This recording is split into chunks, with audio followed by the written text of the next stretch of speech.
नमस्कार, मी मयुरी आणि आपण पाहत आहात 7 Star news.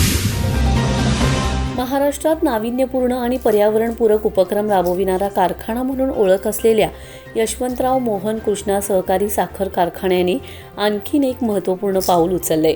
Chairman doctor Suresh Bhosale यांच्या मार्गदर्शनाखाली कारखान्यात SRS सल्फर रिमूव्हिंग सिस्टम प्रकल्प कार्यान्वित करण्यात आला असून त्यामुळे सांडपाण्याच्या शुद्धीकरण व पुनर्वापनाच्या प्रक्रियेला गती मिळणार आहे.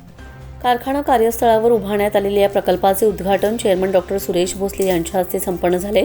यावेळी संचालक Limbaji Patil, Dayanand Patil, Sanjay Patil, Babaso Shinde, Bajirao Nikam, Shivaji Patil, JD More, Vilas Bhandare, Avinash Kharat, managing director Bajirao Sutar, Vaibhav Chakle, general manager technical, Balaji Pabsetwar तसेच इतर अधिकारी उपस्थित होते. SRS प्रकल्पाची क्षमता प्रतिदिन 10 लाख लिटर इतकी असून या प्रणालीद्वारे सांडपाण्यावर अत्याधुनिक प्रक्रिया करून त्याचा पुनर्वापर केला जाणार आहे. प्रक्रिया केलेले पाणी प्रामुख्याने स्प्रे पॉडमध्ये वापरले जाईल. याशिवाय शेतीसाठी पाण्याची मागणी वाढल्यास ETP प्रक्रियेतून निर्धारित मानकांची पूर्तता करून हे पाणी शेतीसाठी उपलब्ध करून देण्याची ही योजना आहे. पर्यावरण संवर्धन, पाण्याची बचत आणि शाश्वत वापर या त्रिसूत्रीवर आधारित हा उपक्रम कारखान्याच्या दूरदृष्टीचा प्रत्यय देणारा ठरतो.